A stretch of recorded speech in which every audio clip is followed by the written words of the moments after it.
The voice came again, and this time he was sure. That was Anthony in there, but his voice was distant, muffled. When Anthony was 15, a kid from Friendswood High School had slid into second base with his metal spikes up in the air. He caught Anthony in the groin, and though he'd been wearing a cup, the spikes had still managed to cut a 4-inch gash down the inside of Anthony's thigh. Listening to the muffled voice inside that apartment building, Mark Shaw was reminded of sitting in the stands that day, all those years ago, listening to the pain in his son's voice as he fought with the runner who had just cut him. His son was hurting. A father could tell these things. "Hold on, Anthony. I'm coming." He toggled the selector switch on his M16 over to semi-auto and shot his way through the crowd of zombies. When he reached the door, he tied off the boat and went inside, lighting up the flooded building with a flashlight mounted to the barrel of his weapon. "Anthony!" "In here." Shaw followed the voice down the hall and stopped in front of the door to 1C.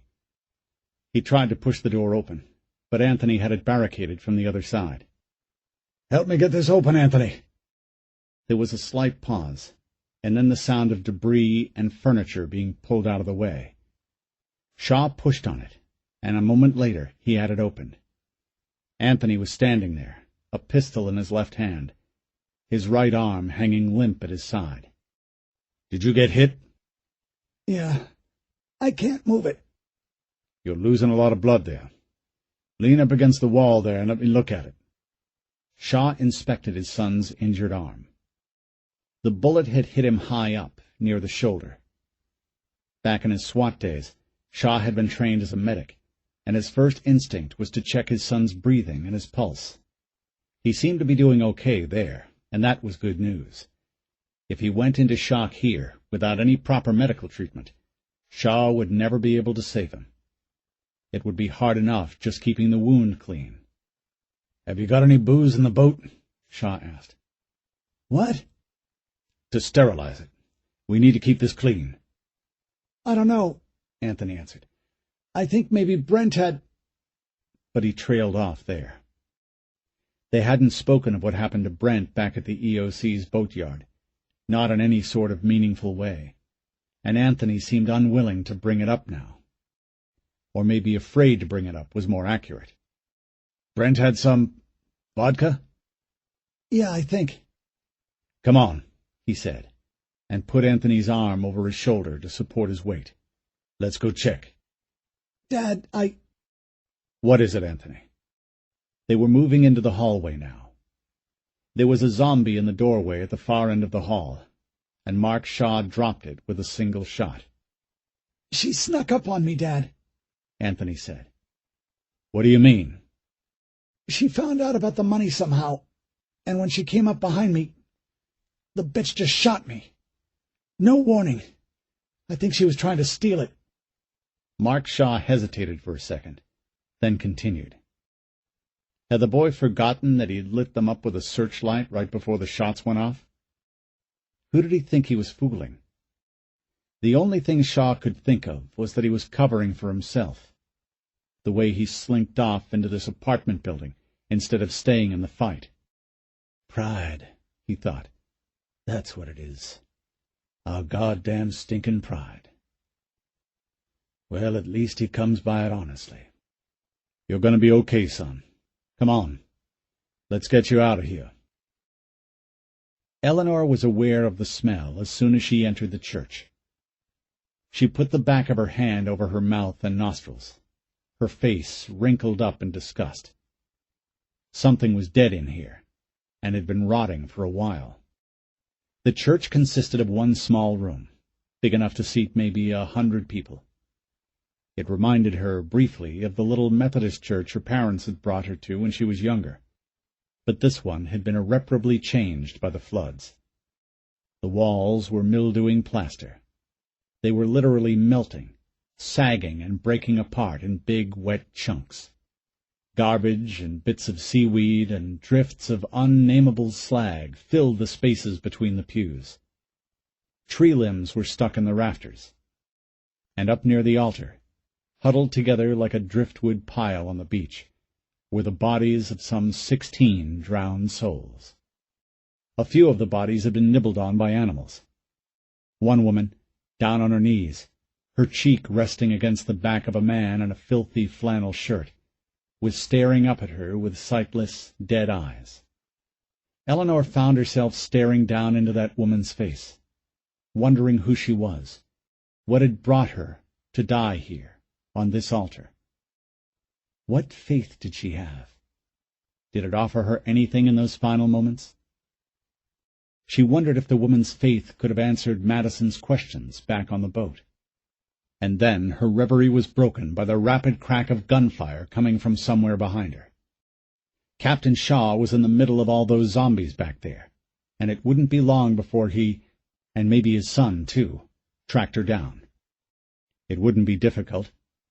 This little church stood on the edge of what must have been a wide, empty stretch of undeveloped land, for she hadn't seen any buildings beyond it.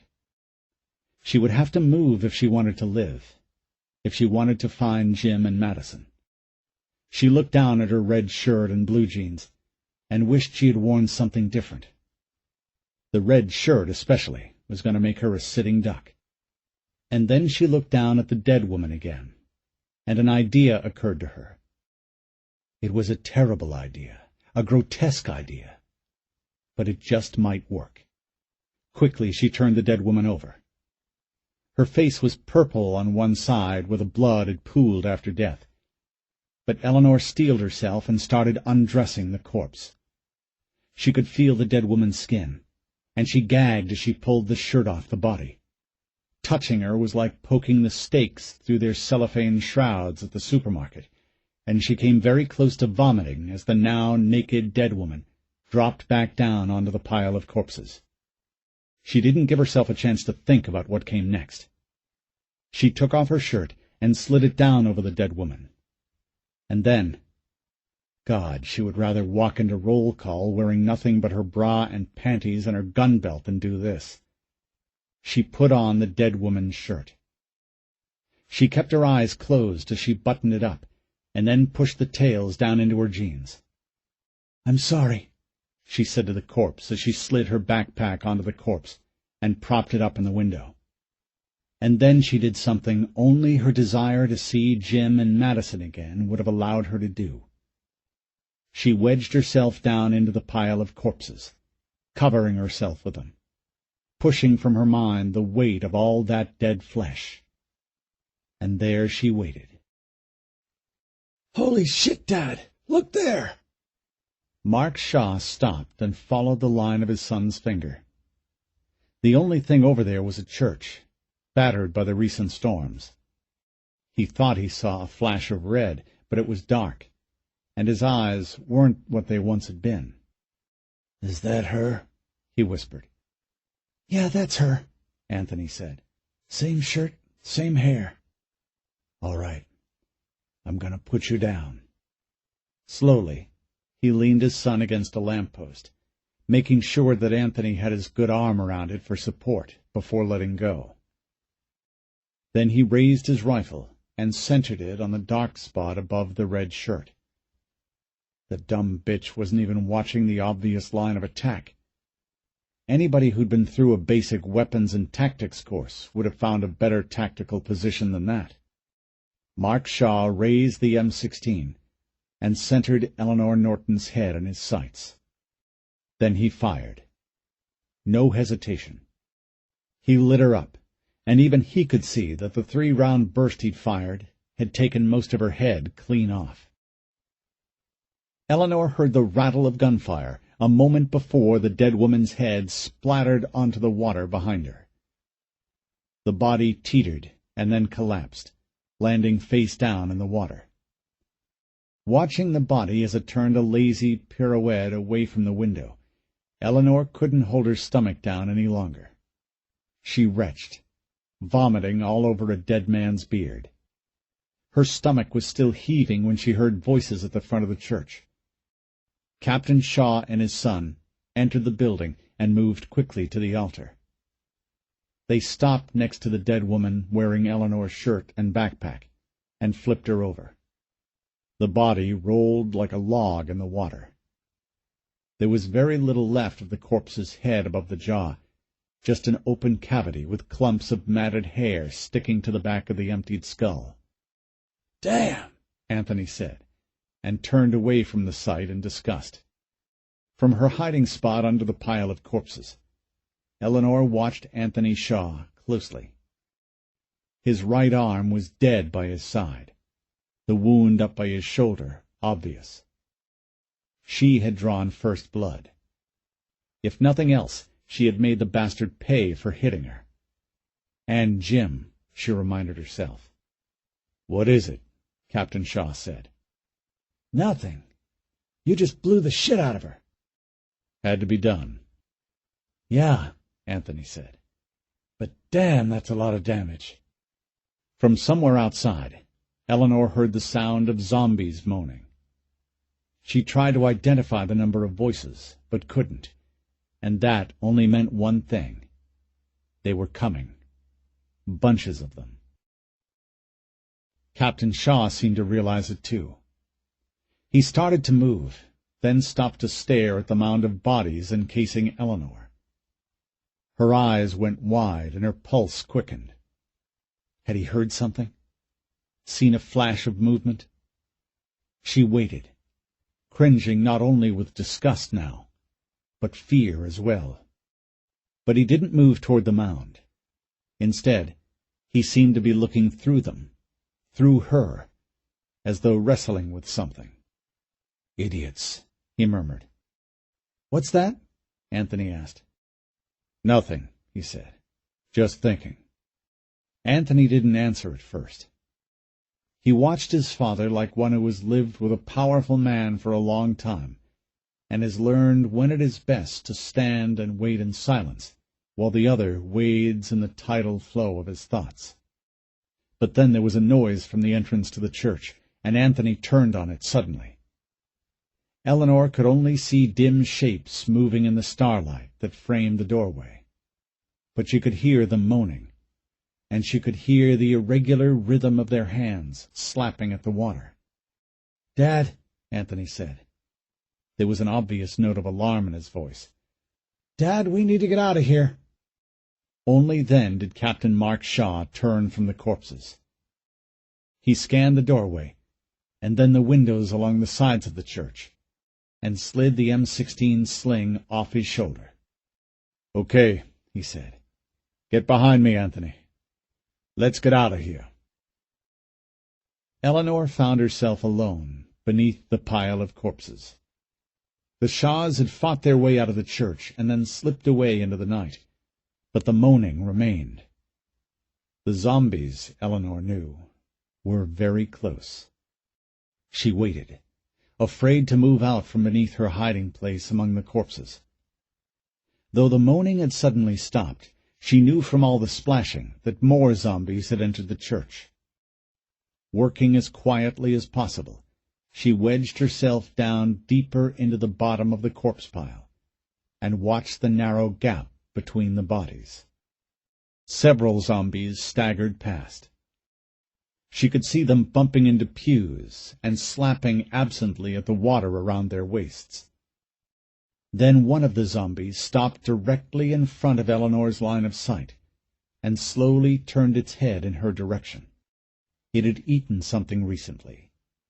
She could tell it had made a kill right away from the clotted clumps of blood on its hair and the dark, ominous stains on its face and clothes. Mosquitoes swarmed around its face. She couldn't tell whether it was a man or a woman. Not even the thing's race was obvious, and it occurred to her that she was looking at the great leveler of humanity. At last, here was something that cleared the slate, not only of the mind, but of the body as well. All are equal before the zombie. And it wasn't beautiful. It was horrible in the most profound way imaginable.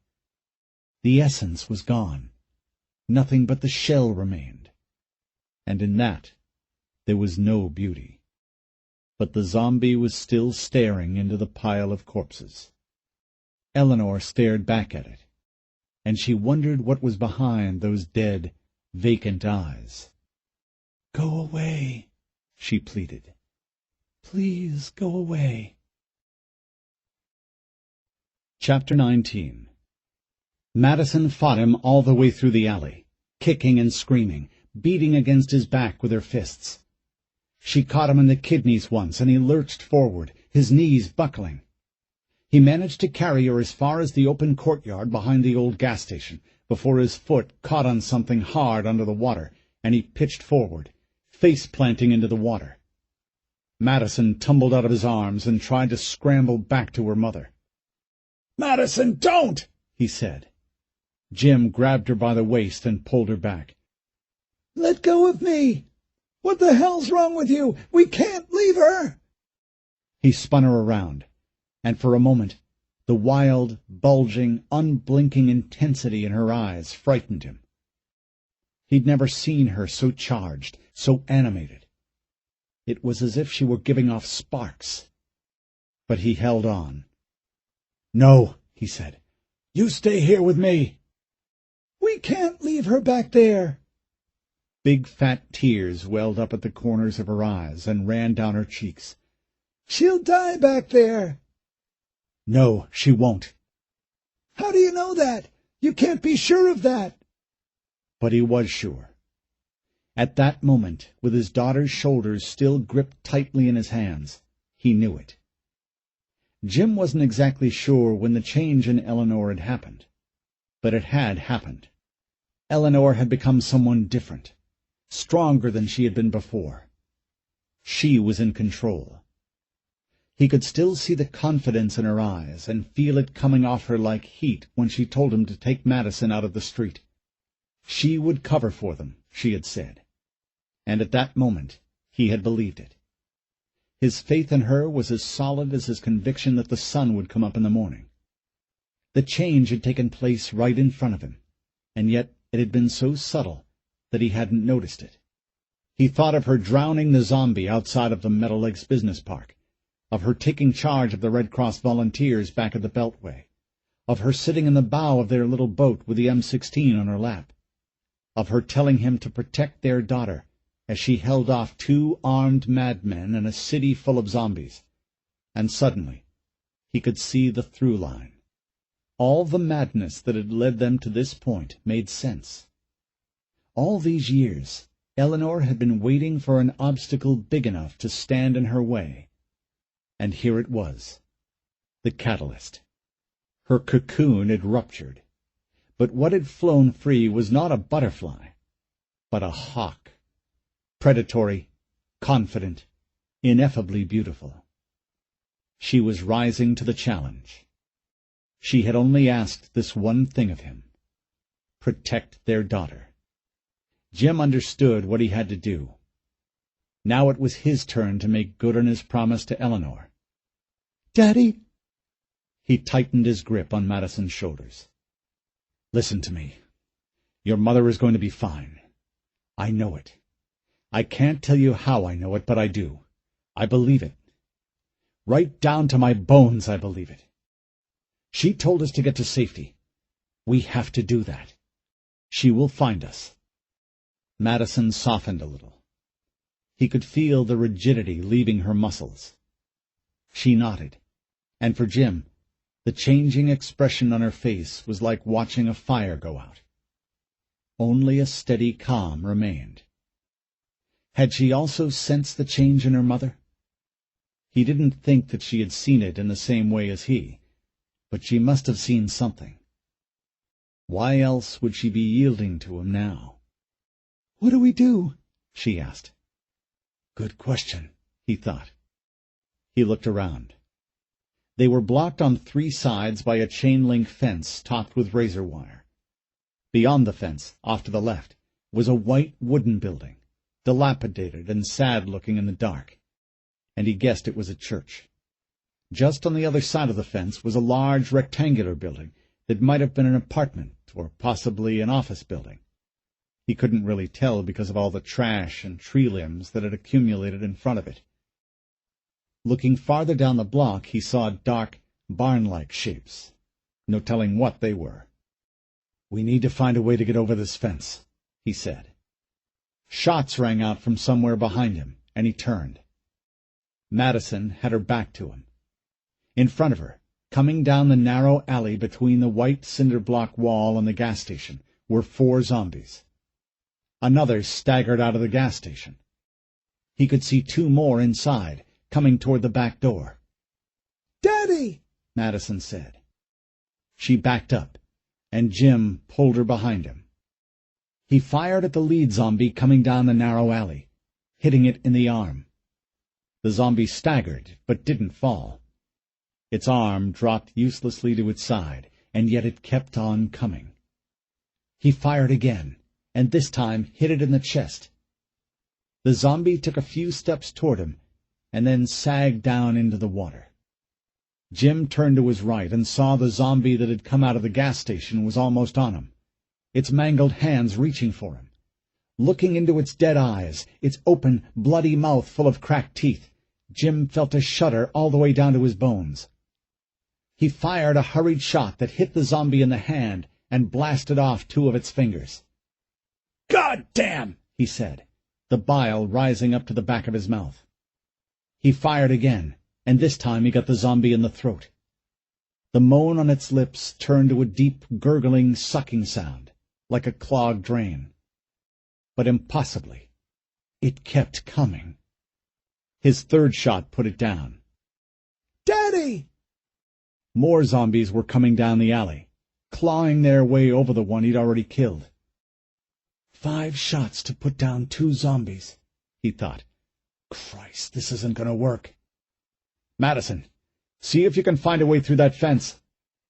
"It's got razors on top of it," she said. "Just do it."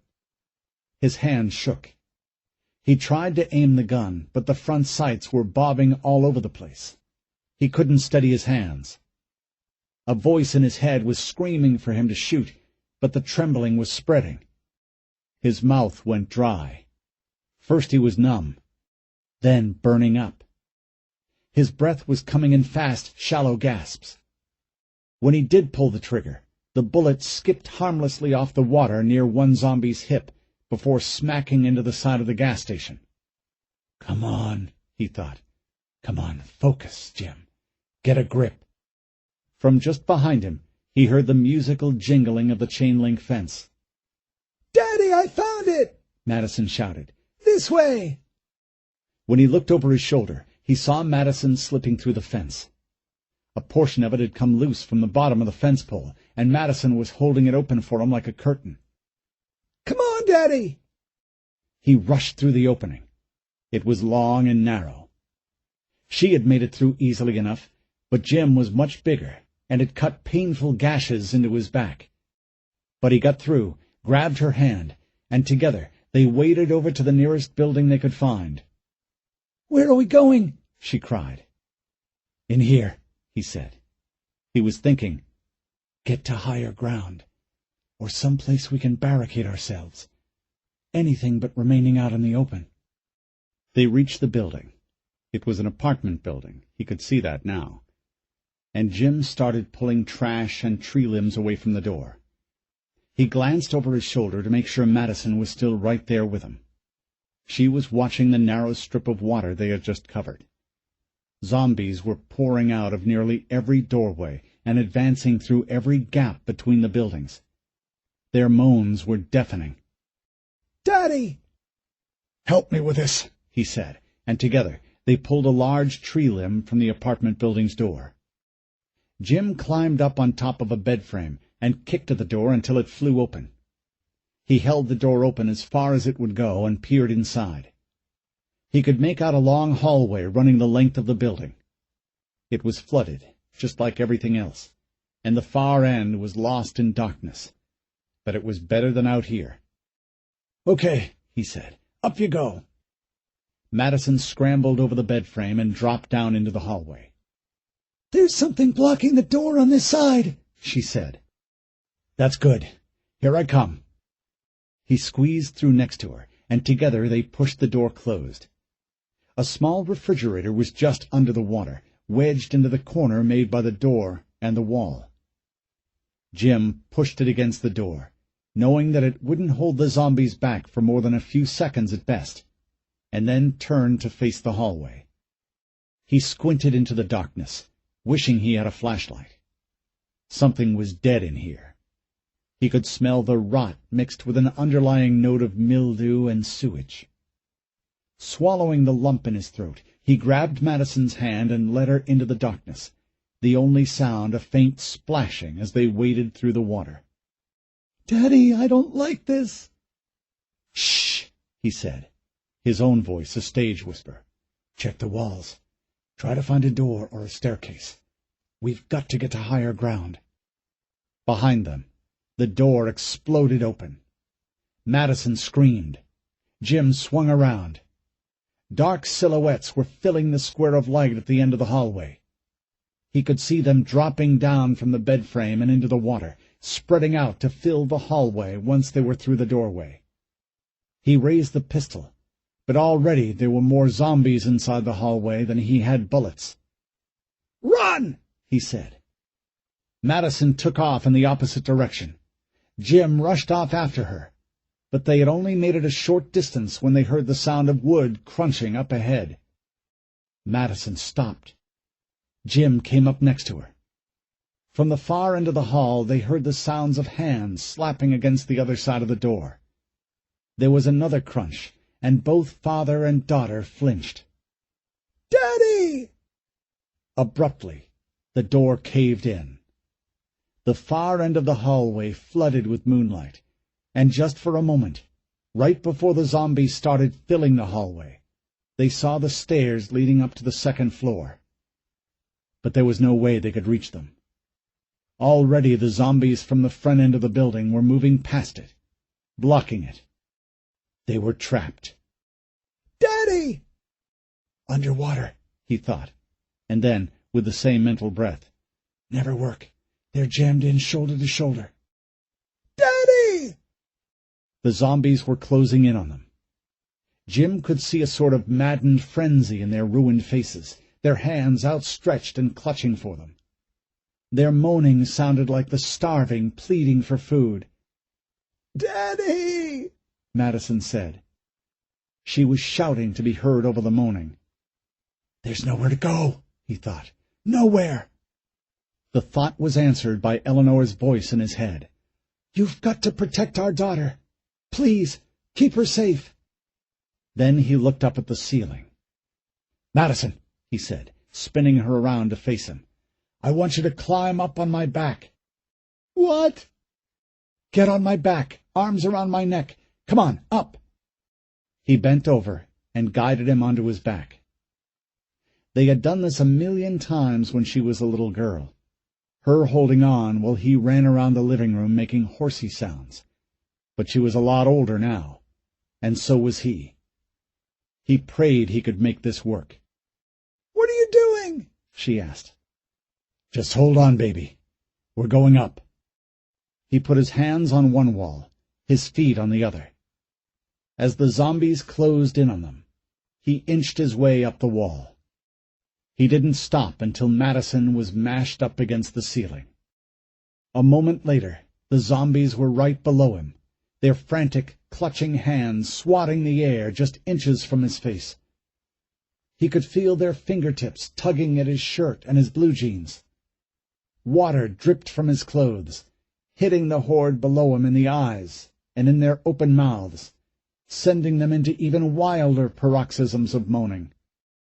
Madison shrieked in his ears, her long hair spilling over the side of his face. "Just hold on, baby," he said to her. "Just hold on." Chapter 20. Turning from Eleanor Norton's dead body, Captain Mark Shaw surveyed the corpses piled up on the altar, and a growing sense of disgust rose up inside him. "Idiots," he thought. Shaw and his family had never gone to church, but even still, he had no objection to religion in and of itself. It wasn't a bad thing. Religion was, after all, just another word for duty. Perhaps some people needed to call duty by the name of God to make its yoke tolerable. He did not. Still, he understood religion. He could understand how a man could be prepared to lay down his life for God. Hadn't he been prepared to die in the performance of his duty, after all? But being prepared for death and actively seeking it out were two very different things. The former required courage, the latter merely ignorance. There was no purpose in a death of the sort these people had apparently died, and that left him saddened and angry. "Idiots," he muttered. "What's that?" Anthony asked. Shaw sighed deeply. "Nothing. Just thinking." Anthony didn't respond, and Shaw was glad for that. He loved Anthony. He was so incredibly proud of him. But the boy could be shallow and just as ignorant as the dead people on this altar. A father's love hadn't blinded him to that simple truth, and it was that reason he didn't want to hear the boy speak just now. Zombies were entering the front door of the church, behind him. Shaw could hear them back there, moaning, splashing around drunkenly. But he kept watching the pile of corpses, his mind turning toward Brent and the pointlessness of his death. Bitter rage flared up in him, unbidden, and, for just a moment, uncontrollable. He closed his eyes and tried to force out the memory of Brent's screams, but they echoed on. "Dad," Anthony said. There was an obvious note of alarm in his voice. "Dad, we need to get out of here." Only then did Shaw turn from the corpses. He scanned the doorway and the windows along the sides of the church, considering their possible ways out. He slid the M16 off his shoulder. "Okay," he said. "Get behind me, Anthony.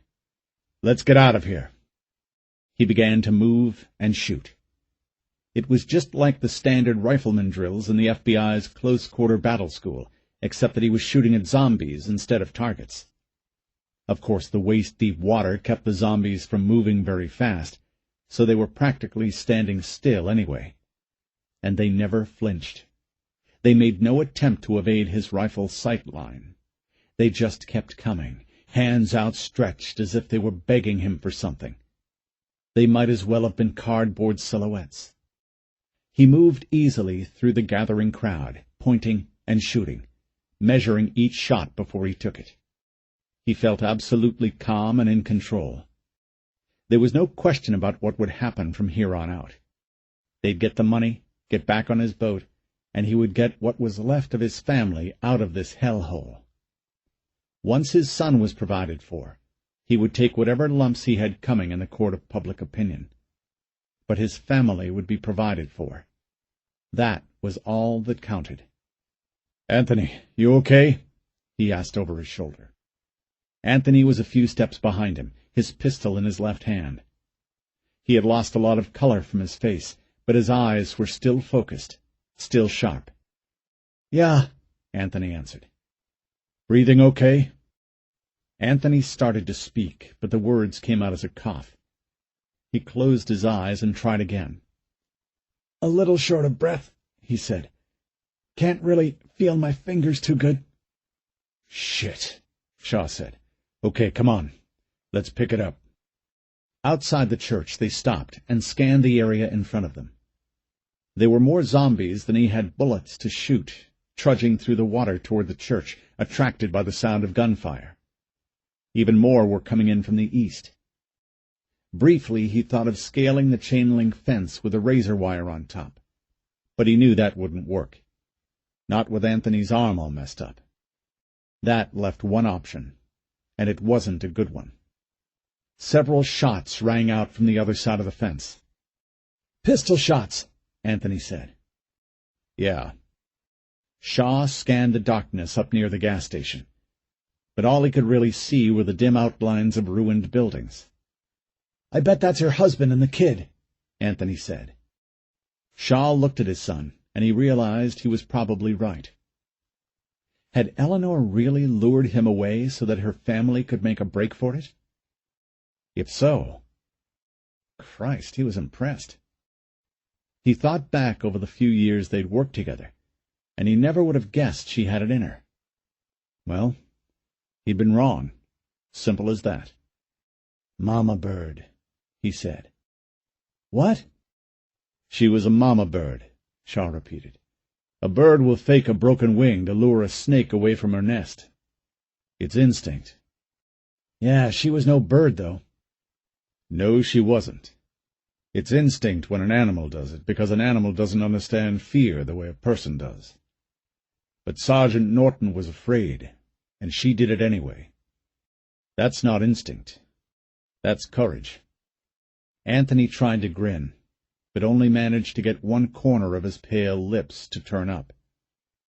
"Yeah, well, courage or not, she's still dead." Shaw regarded him coldly. The boy's inability to understand the important things in life staggered him sometimes. "Come on," he said. "We're going that way, through that copse of trees over there. Once we make it over the road, we'll double back on the boat, get the money, and get out of here. It's the long way around, but it's the only option we've got." "What about them, the husband and the little girl?" "What do you mean, what about them?" Shaw asked. "We can't let them live. They know about us." "Listen," Shaw said, and paused. "You hear any more shots?" "No." "He was armed with a pistol, Anthony. Now look around you. We're surrounded by zombies. What do you think his chances are?" Anthony didn't seem entirely convinced. "Yeah, well, I still don't like it," he said. "Anthony, your job is to do what you're fucking told, got it? Now move. Let's get out of here while we still can." Gradually, quiet returned to the church. Eleanor listened. The dead bodies on top of her were wet. Some were still in rigor mortis, their bodies stiff as furniture. In others, the muscles had relaxed. They were cold and pliable, and pressed up against her with a weight that she felt not only across her chest, but in her mind as well. She wanted out. She wanted out right now. "Fuck it," she said. She drew in 2 quick breaths through her mouth and pushed. The corpses sagged outward and away with an awful, almost liquid motion. Faces leered at her, the eyes utterly dead and yet accusatory. A woman's head rolled from one shoulder to the other, so that it landed face up and directly in front of her, the mouth open in a silent groan. Eleanor felt her stomach roll and then convulse as she dry heaved. There was nothing left in her to throw up. "Oh, Jesus," she muttered. But she didn't stop pushing, and a moment later she was out of the corpse pile, facing the flooded church. The bodies of dead zombies floated between the pews, and there was a dense cluster of them by the front door. Only a few were still moving. 1 or 2 were even still moaning. But none of them was a threat. Not any more. The Shaws had clearly done their work well getting out. And from what she could see out the windows, there didn't appear to be that many outside the church either. Had they followed the Shaws? The idea seemed reasonable enough. With Anthony wounded as bad as he was, they couldn't have moved all that fast. There would have been plenty of time for a crowd to gather and focus on the fleeing father and son. "Lucky me," she muttered. She crossed the altar to where her body double floated face up in the water. The poor woman's face really had been blown clean off, and as she stood there over the corpse, looking down on it, the idea that she was looking at herself sent a shudder through her that went bone deep. "Thank you," she said, and with trembling fingers she worked the backpack straps off the corpse and slid the pack onto her own back. With her foot she felt around the floor until she located her M16. Then she reached under the water, pulled it up, and let the water drain out of the barrel before slipping out a side window. No sense in going through more corpses, she figured, if she didn't have to. Once outside, she considered going over the chain-link fence with a razor wire, but the way the blades twinkled in the starlight made it pretty much a foregone conclusion. So instead, she followed the fence line up toward the street, figuring she would cross around the front of the gas station and retrace Jim and Madison's track down the narrow alleyway on the far side. The plan had seemed simple enough while she was thinking it, and it looked as if it was going to stay simple, right up until the moment she turned into the alley between the gas station and the cinder-block wall. A group of zombies was huddled there, unable to push forward because of some obstruction, and too unaware to turn around and go back the way they'd come, until they heard Eleanor behind them. At that point, one of them turned around and began to utter a long, stuttering moan. The others followed suit, and within seconds Eleanor found herself backing up toward the boats with at least 15 zombies closing in on her. She turned to the left and to the right, and saw more emerging from the gaps between the buildings down the length of the street. They stared at her for a second, and then they too started her way. "Shit," she muttered. Just then she backed against the little green metal boat Captain Shaw had used to catch up with her while she was still fighting with Anthony. The boat was empty. No rifles, no loose ammunition or magazines. But beyond it, coming from the far side of the street, were more zombies. She threw her backpack and rifle into the boat and climbed in. "Let's see if you start, you mother," she said, and pulled on the motor's ripcord. It coughed, sputtered, but failed to start. From behind her she heard a man's voice, and she turned, her heart rising up into her throat for a second, because she thought it might be Jim. But right away she could tell who it really was. Out beyond the narrowing ring of zombies, Captain Mark Shaw and his injured son were staring at her, their faces an almost comical mixture of rage and wounded pride, and the utter shock of disbelief. And, under different circumstances, she might have laughed. But for right now she was all business. "Start, please," she said, and gave the ripcord another pull. This time it fired up with a chain-driven rattle, belching clouds of oily black smoke. A zombie threw its arms over the side of the boat, and Eleanor flinched away from the motor. But it only took a moment for her to regain control. She raised the butt of her rifle over the zombie's face and slammed it down onto the bridge of the thing's nose. It sagged back into the water, and Eleanor landed hard on her knees, the boat rocking wildly. The motion caused her to fall backwards against the hull, where she stayed, eyes wide, her breaths coming in huge, painful gulps. In the distance, Captain Shaw was yelling something, but his voice was indistinct over the sound of so many zombies moaning. Fingers clutched her hair, and she screamed and rolled in one quick motion.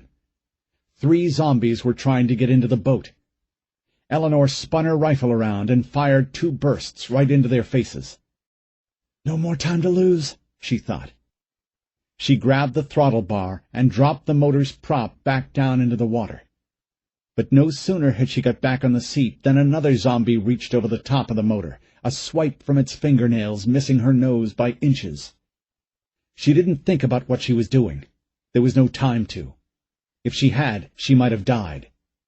She twisted the throttle's bicycle-type grip all the way open, throwing herself back down against the hull. The engine shuddered as the propeller cut into the zombie's crotch and belly. Eleanor could hear the engine straining as the blades cut into its midsection, and then, for a horrible moment, leveling out to the steady, burring roar of a blender on frap as the blades entered the guts inside, churning up everything they touched. The zombie still had its arms outstretched, as if it had every intention of bear-hugging the motor, but it was jittering now like a man being electrocuted. His mouth was open, and his cheeks were shaking, ropes of bloody spit flying out to either side. But the zombie never even blinked. Even as the motor finally burned itself out, dying with a sickening crunch that might have been metal unable to cut through any more bone, the zombie stared at Eleanor with a look that was both utterly vacant and insanely hungry. But it too died, and shortly after the engine conked out, the zombie fell face first onto the top of the motor, uttering a breathy sigh as it collapsed. Eleanor, on her back in the bottom of the boat, looked up at the dead zombie, horrified by what she'd just done. Her hands were shaking, her heart beating 1,000 miles an hour. This was a full-blown adrenaline dump she was experiencing, and all because of what she'd somehow managed to make herself do. Zombies were closing in on her on all sides. Behind her, the Shah's voices were getting louder. But at that moment she didn't care about any of that. The only thing that seemed real was the memory echo of the throttle bucking in her hand as it cut into that zombie's guts, and the blood that had splattered all over its face, and the sickening crunch of metal on bone that had finally killed the engine and the zombie. Those things were real. But slowly, the adrenaline loosed its hold on her stomach, and her muscles relaxed.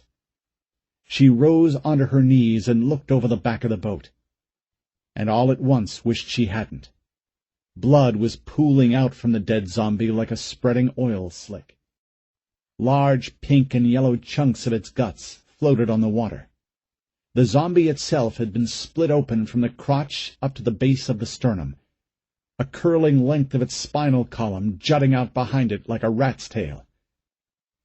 Eleanor gagged, but didn't dry heave this time. It was just too much to process right now.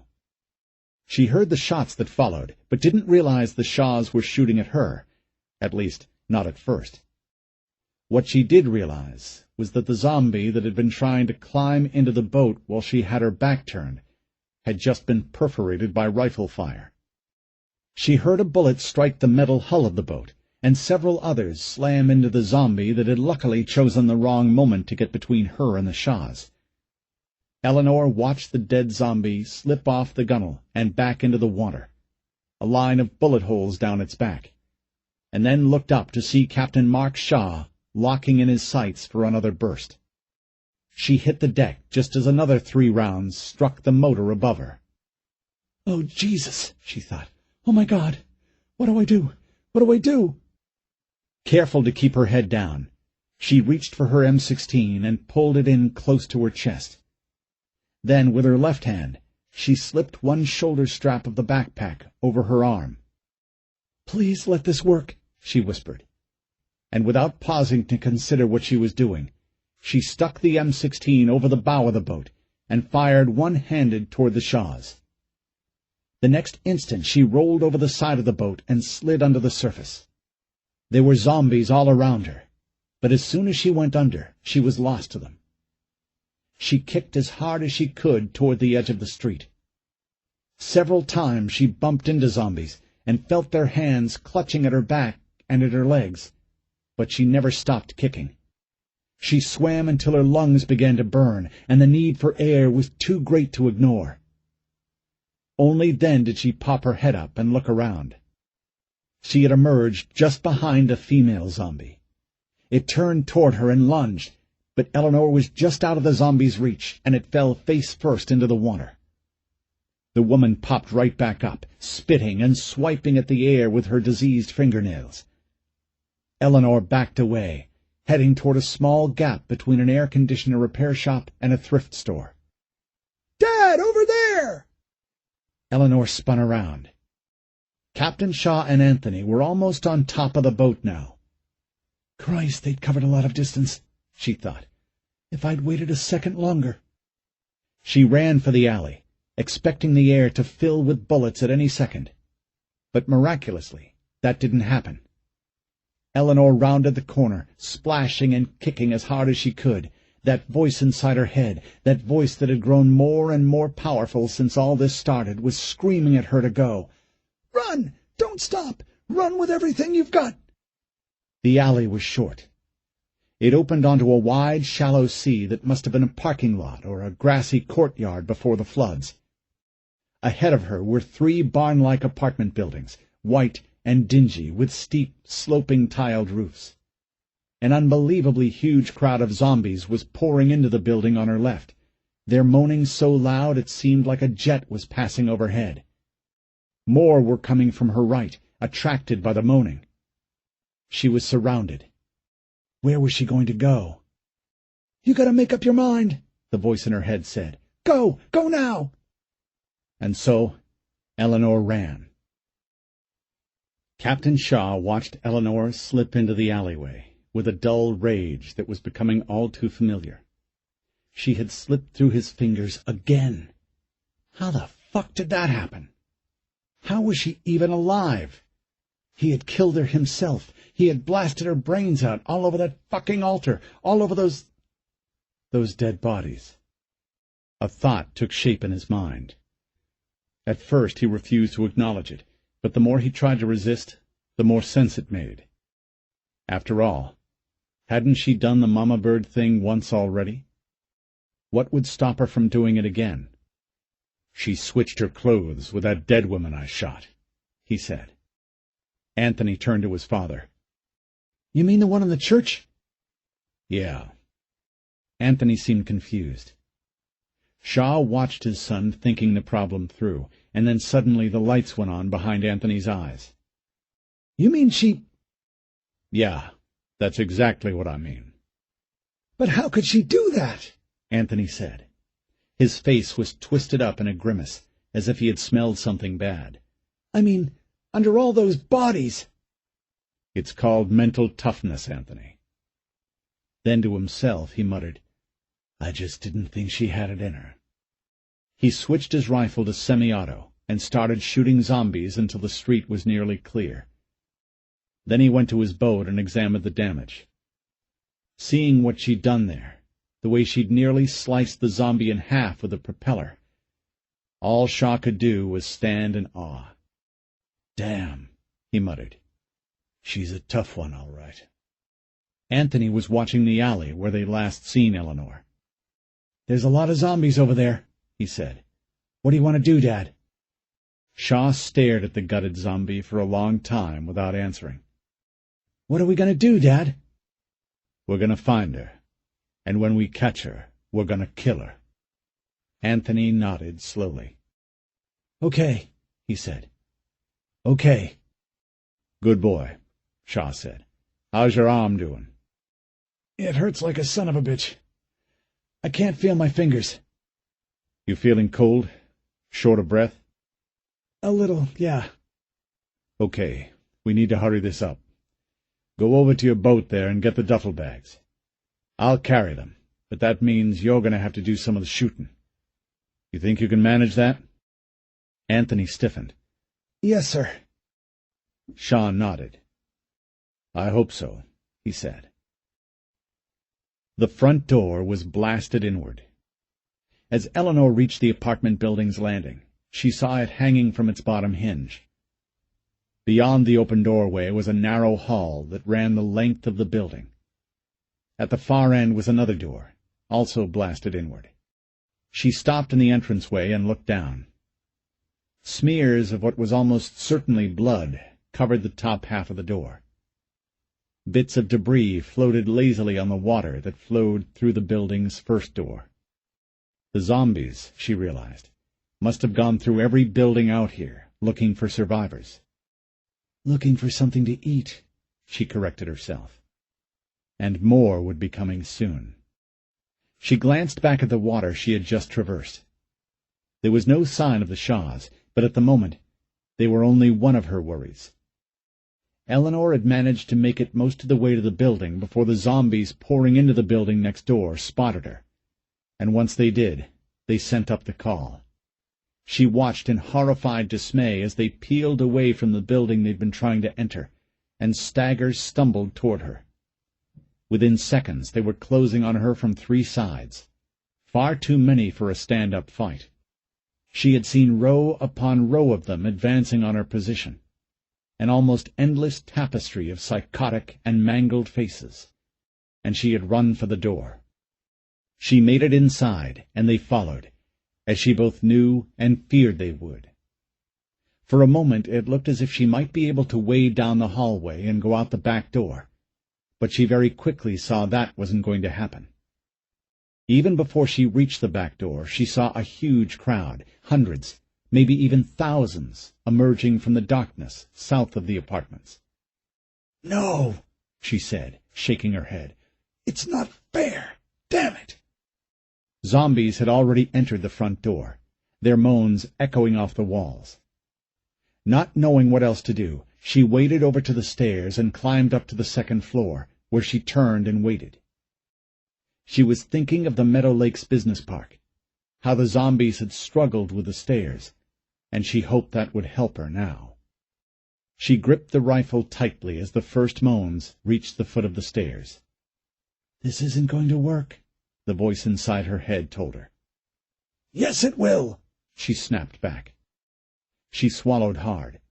Her waterlogged fingers felt cold and numb against the M16's metal receiver. Her breathing was coming fast and shallow now. "It won't work," the voice said again. "Remember Bobby Hester, how you watched him climb the stairs?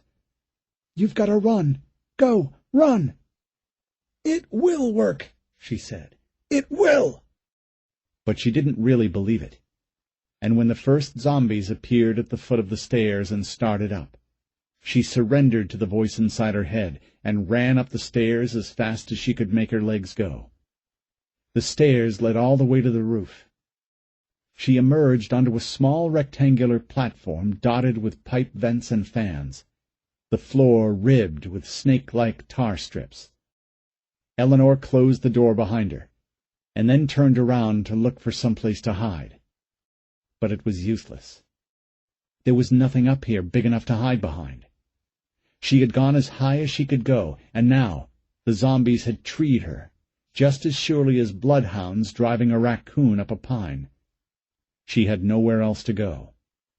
The moaning was growing louder, and with mounting terror she realized she could hear their footsteps trudging heavily up the stairs.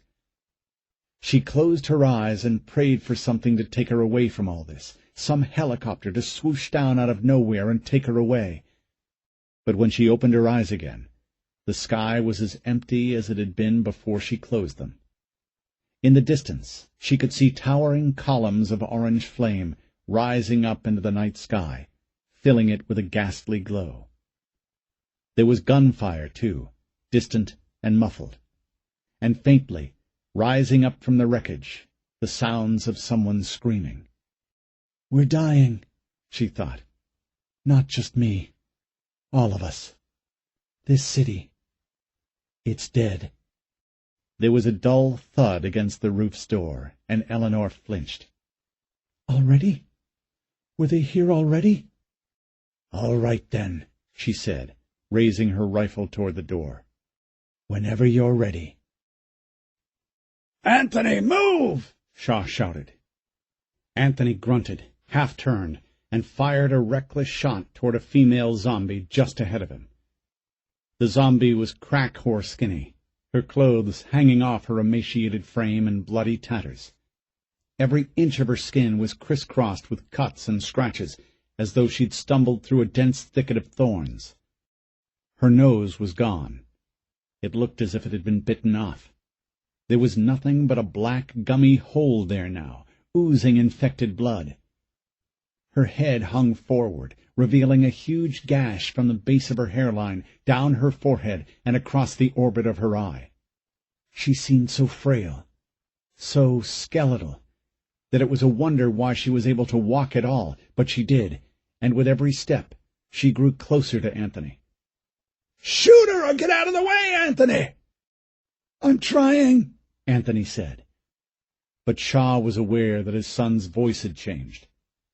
He was whining now, frustrated.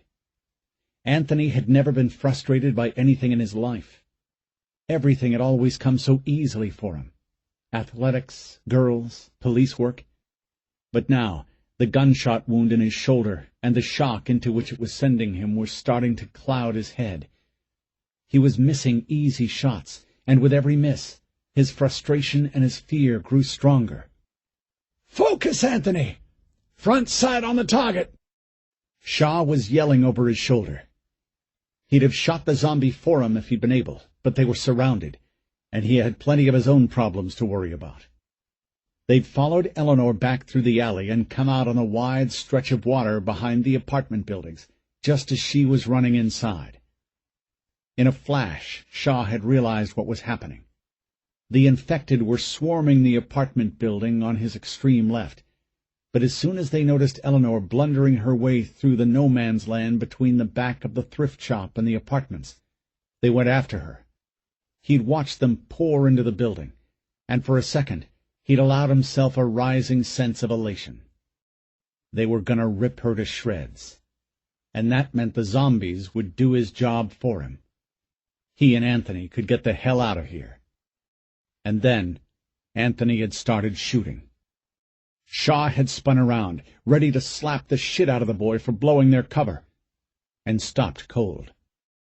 On their way back here they'd passed a darkened, empty doorway. Or at least it had seemed empty. But no sooner had they disturbed the water in front of the door than a steady stream of zombies burst out of it and went straight for Anthony. They were practically right on top of him from the start. Shooting his Glock left-handed, he managed to put down 6 of them with perfect headshots. But it was a losing battle, and he was forced to run to his father's side for protection. Shaw moved fast. He picked off the zombies nearest to Anthony and guided him into the open space between the buildings. It was the only place left to run. Within seconds, they were surrounded. Shaw and Anthony fell together back to back and started fighting for their lives. "Keep your weapon up!" Shaw yelled at him. "Come on, Anthony! Stay with me, son!" But Anthony was fading fast. Between backward glances over his shoulder, Shaw could see that plain enough. Anthony's gun kept dipping to the water, as if it was way too heavy for him. His face was white as cheese. His breathing had become ragged, and underneath the raspy pull of his lungs, Shaw could hear the whimpers of frustration and fear. Shaw still carried the duffel bags and the gas can, and he was about to toss them aside when a zombie erupted from the water and grabbed hold of Anthony's injured right arm. Anthony let out a shrieking yell that Shaw felt down to his bones. He thrashed and kicked and tried to shake the zombie loose, but he was weak, and all he managed to do was pitch over to one side and go under. "Anthony, no!" Shaw cried. Shaw spun around and shot Anthony's attacker in the face. "Shit! Where are you, Anthony?" He jammed his free hand down into the water and groped around for Anthony. The next instant his fingers closed on his son's shirt, and Shaw yanked him up. He stood Anthony up and saw that his eyes were drooping, but he was still breathing. "Are you okay?" Shaw asked. "Did he bite you?" But he already knew the answer. Even as he spoke, he could see the blood pouring down his son's shoulder, the shirt fabric ripped away to reveal a deep bite. "Oh, Anthony," he said. He lost all control then. He tried to speak, but his throat was too tight to let the words out. Tears were streaming down his face. "Anthony, no!" "Daddy, I don't want to die. Please don't leave me." The words polarized something inside Shaw. He was still raging inside, still trembling with anger and denial and fear and love. And somehow, in all that mixed-up pain, he found the strength to talk. "I've got you, Anthony. I won't leave you." And with that, he threw Anthony over his shoulder in a fireman's carry and ran toward the apartment building, firing his M16 one-handed into the zombies closing in around them.